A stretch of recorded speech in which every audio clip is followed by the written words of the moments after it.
BBC বাংলার অধিবেশন প্রবাহতে আপনাদের স্বাগত। আজ আপনাদের সাথে লন্ডন স্টুডিও থেকে আছি মানসী বড়ুয়া। বাংলাদেশের সর্বশেষ গুরুত্বপূর্ণ আপডেট সংবাদে আপনাকে স্বাগত। শুরুতেই সংবাদ শিরোনাম, পরে বিস্তারিত। প্রথমেই জানাবো, শেখ হাসিনা যেন ভারতের ভূখণ্ড ব্যবহার করে রাজনৈতিক বক্তব্য দিতে না পারে, দীনেশ ত্রিবেদীকে বললেন হুমায়ুন কবির। মানবতাবিরোধী অপরাধের অভিযোগে ফাঁসির দণ্ডপ্রাপ্ত সাবেক প্রধানমন্ত্রী শেখ হাসিনা যেন ভারত থেকে কোনো রাজনৈতিক বক্তব্য বা কর্মকাণ্ড চালাতে না পারে এ বিষয়ে ভারতের সহায়তা চেয়েছেন প্রধানমন্ত্রীর পররাষ্ট্র বিষয়ক উপদেষ্টা হুমায়ুন কবির। আজ ঢাকায় ভারতীয় হাইকমিশনার দীনেশ ত্রিবেদী উপদেষ্টার সঙ্গে সৌজন্য সাক্ষাৎ করতে গেলে এই সহযোগিতা চান তিনি। পররাষ্ট্র মন্ত্রণালয় সংবাদ বিজ্ঞপ্তিতেই তথ্য নিশ্চিত করেছে। এদিকে দুধ দিয়ে গোসল করে রাজনীতি ছাড়ার ঘোষণা বিএনপির যুবদল নেতার। গাজীপুরের শ্রীপুরে দুধ দিয়ে গোসল করে রাজনীতি থেকে সরে দাঁড়ানোর ঘোষণা দিয়েছেন যুবদল থেকে বহিষ্কৃত মাহবুব আলম নামের এক নেতা। প্রায় 1 মণ দুধ দিয়ে গোসল করে তিনি বিএনপির রাজনীতির সঙ্গে সম্পৃক্ততার থাকার ঘটনা প্রত্যাহার করে তিনি বলেছেন যে আমি আর কখনোই বিএনপির রাজনীতির সঙ্গে থাকব না। জানা গেছে যে গত 29শে জুলাই শৃঙ্খলা ভঙ্গ এবং সংগঠন বিরোধী কর্মকাণ্ডে জড়িত থাকার সুনির্দিষ্ট অভিযোগে তিনি বহিষ্কার হন। মূলত এই ব্যক্তি অপরাধ করে তারপর বিএনপি থেকে বহিষ্কৃত হয়েছেন, আবার দুধ দিয়ে গোসল করে আলোচনায় আসার চেষ্টা করেছেন। এবারে জানাবো, নাসির উদ্দিন পাটোয়ারির চোখে ব্যান্ডেজ কেন? জাতীয় নাগরিক পার্টি এনসিপির মুখ্য সমন্বয়ক নাসির উদ্দিন পাটোয়ারি অনুষ্ঠানে বক্তব্য দেওয়ার আগে তার চোখে ব্যান্ডেজ বেঁধে প্রতিবাদ জানিয়েছেন হবিগঞ্জে এনসিপির ছাত্র সংগঠন জাতীয় ছাত্র শক্তির সংগঠক আলিপ চৌধুরীর চোখে গুরুতর আঘাতের ঘটনার প্রতিবাদে তিনি এটি করেছেন। এরপর জানাবো, তারেক রহমানের ভারত সফর নিয়ে যা বললেন পররাষ্ট্র প্রতিমন্ত্রী শামা ওবায়দ। ভারতের আমন্ত্রণে আগামী ব্রিক্স সম্মেলনে প্রধানমন্ত্রী অংশ নেবেন কিনা সে বিষয়ে এখনও চূড়ান্ত সিদ্ধান্ত নেওয়ার সময় আসেনি বলে মন্তব্য করেছেন পররাষ্ট্র প্রতিমন্ত্রী শামা ওবায়দ ইসলাম। আজ পররাষ্ট্র মন্ত্রণালয়ে সাংবাদিকদের মুখোমুখি হয়ে তিনি এমন কথা জানান। এবং সর্বশেষ জানাবো, ভারত সীমান্তে 250টি অত্যাধুনিক চীনা যুদ্ধবিমান যুদ্ধযান মোতায়েন করল পাকিস্তান।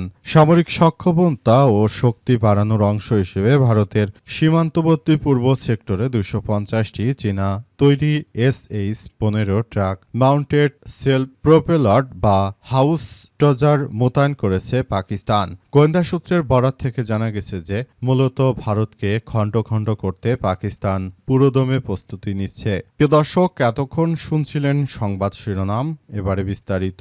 তবে তার আগে বন্ধুরা অনুরোধ থাকবে, এই সংবাদটিতে একটি লাইক দিন। এই চ্যানেলে আপনি নতুন হয়ে থাকলে আমাদের সংবাদটি দেখতে দেখতে চ্যানেলটি সাবস্ক্রাইব করে রাখুন। কমেন্ট করে বন্ধুরা আপনার মূল্যবান মতামত জানিয়ে দিন আপনি বিশ্বের কোন দেশ থেকে বা বাংলাদেশের কোন স্থান থেকে আমাদের সংবাদটি দেখছেন এবং শুনছেন।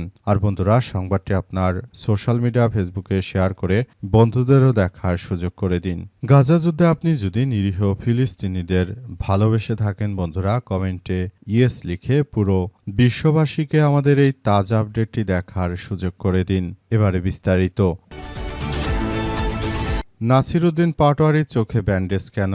জাতীয় নাগরিক পার্টি এনসিপির মুখ্য সমন্বয়ক নাসির উদ্দিন পাটোয়ারির অনুষ্ঠানে বক্তব্য দেওয়ার আগে চোখে ব্যান্ডেজ বেঁধে জাতীয় প্রতিবাদ করেছেন হবিগঞ্জে এনসিপির সংগঠক জাতীয় ছাত্র শক্তির সংগঠক আলিপ চৌধুরীর চোখে গুরুতর আঘাতের ঘটনার প্রতিবাদ জানাতে তিনি এমন কর্মসূচি পালন করেছেন রাজধানীর institution of diploma engineers Bangladesh বা IDEB মিলনায়তনে আয়োজিত শহীদ পরিবার ও আহতদের কণ্ঠে জনতার এক দফা শীর্ষক আলোচনা সভায় এমন ঘটনা ঘটে। নাসির উদ্দিন পাটোয়ারির বক্তব্যের জন্য নাম ঘোষণা করা হলে তিনি কিছু সময়ের জন্য মঞ্চের আড়ালে যান। এরপর প্রায় 1 মিনিট পর ফিরে এসে চোখে ব্যান্ডেজ বাঁধা অবস্থায় মঞ্চে ওঠেন এবং বক্তব্য দেন। উপস্থিতদের কাছে এটি ছিল হবিগঞ্জের হামলায় আহত আলিপ চৌধুরীর প্রতি সংহতি প্রকাশের বার্তা। বক্তব্যে নাসির উদ্দিন পাটোয়ারি জানান, এখানে লেখা আছে আলিপের চোখ ফিরিয়ে দিন, ফিরিয়ে দিতে পারবে কোথা থেকে দেবে? নিজেরই তো চোখ নেই। চোখ থাকলে কি আলিপের সেই কান্না দেখত না। আলিফের চিৎকার চিকিৎসার ব্যবস্থা করত, কিন্তু তারেক রহমান যে এক ধ্বজভঙ্গ প্রধানমন্ত্রী, যে কিনা এমন ধরনের কার্যক্রম করেছে, সেটা আসলে আমরা দেখতে পাচ্ছি। এটি আমাদের জন্য এক ভয়াবহ বিপর্যয়কর পরিস্থিতির সৃষ্টি করছে। এতে সারা দেশের মধ্যে আসলে এক বড় ধরনের বিপর্যয়কর পরিস্থিতির সৃষ্টি হচ্ছে। এটি সবাইকে খুব সতর্কতার সহিত দেখা উচিত। যদি তারা মনে করে যে এই ধরনের কার্যক্রমগুলো ঘটাবে, তাহলে আবারও তাদেরকে এক ভয়াবহ বিপর্যয়কর পরিস্থিতির মধ্যে পড়তে হবে।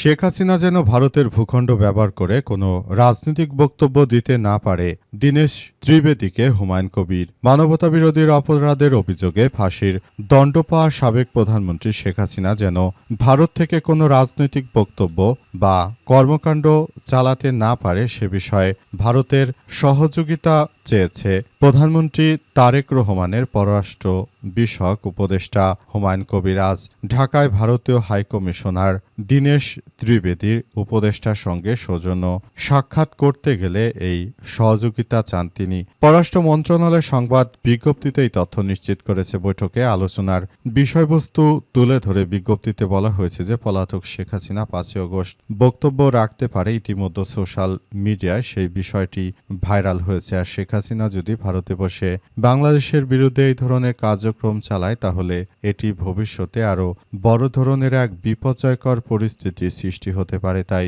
সবাইকে এসব বিষয় নিয়ে খুবই সতর্কতার সহিত কার্যক্রম চালাতে হবে। ভারতকে অনুরোধ করব যে বর্তমান সরকারের সাথে তাদের যেহেতু একটি সুন্দর সম্পর্ক রয়েছে, তাই এই সম্পর্কর বিষয়টিকে উপলব্ধি করে ভারতের সরকার যেন কোনো এই ধরনের সুযোগ শেখ হাসিনাকে না দেয়, যে সুযোগ পেয়ে শেখ হাসিনা বাংলাদেশের বিরুদ্ধে আবারও এক ভয়াবহ বিপর্যয়কর পরিস্থিতির জন্ম দিতে পারে, যেই সমস্যাগুলো সৃষ্টি করে তারপর নতুন করে যেন কোনো বড় ধরনের কোনো ঘটনা না ঘটে, সেটি অবশ্যই সবাইকে দেখভাল করতে হবে। অবস্থায় সবাইকে আরও বেশি সতর্ক থাকার জন্য উদাত্ত আহ্বান জানানো হচ্ছে।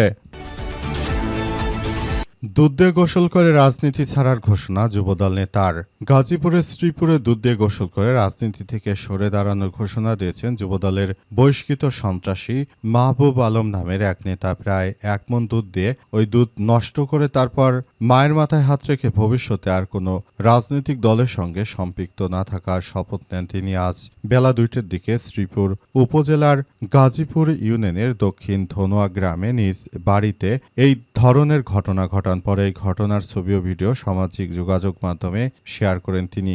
যুব মাহবুব আলম ওই গ্রামের আজিমউদ্দিনের ছেলে এবং কুখ্যাত সন্ত্রাসী। খোঁজ নিয়ে জানা গেছে 29শে জুলাই দলীয় শৃঙ্খলা ভঙ্গ এবং সংগঠন বিরোধী কর্মকাণ্ডে জড়িত থাকার অভিযোগে অবশ্যই কোনো বড় ধরনের চাঁদাবাজি বা শৃঙ্খলা ভঙ্গের কারণে তাকে দল থেকে বহিষ্কার করে অবশেষে তিনি 1 মণ দুধ কিনে তারপর গোসল করে আবারও নিজেকে আলোচনায় আনার চেষ্টা করেছেন। তবে তার এই ধরনের চেষ্টা কোনোভাবেই সফল হবে না। তার মতো ব্যক্তিদের কারণে মূলত দেশে বড় ধরনের সমস্যার সৃষ্টি হচ্ছে।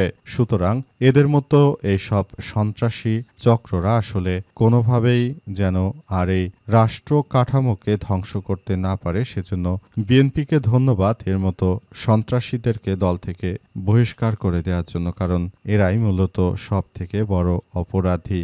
এসব ব্যক্তিরা তারা দেশের অভ্যন্তরে বড় ধরনের যে ঘটনাগুলো ঘটিয়েছে, সেটি আমাদের সবার জন্য খুবই এক ভয়াবহ বিপর্যয়কর পরিস্থিতি ডেকে নিয়ে এসেছে।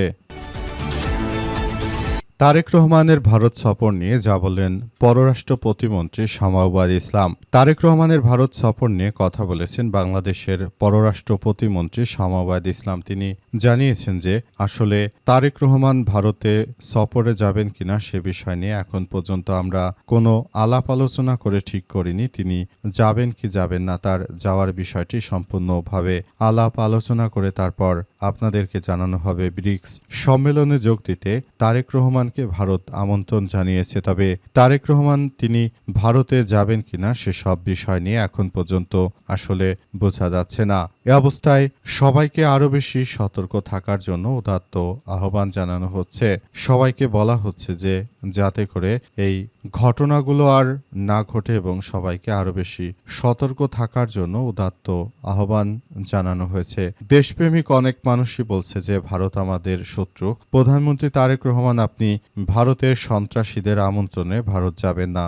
যদি ভারতে যান তাহলে তারা আপনার বড় কোনো ক্ষতি করতে পারে, তাই আপনাকে অবশ্যই ভারতকে বয়কট করে চলতে হবে। ভারতের সফরের বিষয়ে ভারতের সরকার আসলে তারা যে ধরনের কার্যক্রম চালাচ্ছে সেটি ঠিক আছে, কিন্তু যদি আপনাকে ভারত সফরে যেতে বলে নরেন্দ্র মোদী, আপনি কোনোভাবে বিশ্বাস করবেন না যে ভারতে যা প্রয়োজন, বরং আপনি জানবেন যে ভারতে আমাদের এই মুহূর্তে কোনোভাবেই আসলে যাওয়া উচিত হবে না। বিষয়গুলো খুবই গুরুত্ব সহকারে দেখভাল করা উচিত বলে আমরা মনে করি। ইতিমধ্যে সামাজিক যোগাযোগ মাধ্যমে সবাই বলছে যে তারেক রহমান তিনি যদি ভারতে যান তাহলে তার বড় ধরনের কোনো ক্ষতি করতে পারে ভারতের এই কুখ্যাত সন্ত্রাসী নরেন্দ্র মোদীর হিন্দুত্ববাদীরা। তাই তারেক রহমানের কোনোভাবেই ভারতে যাওয়া উচিত হবে না বলে আমরা ব্যক্তিগতভাবেই মনে করি।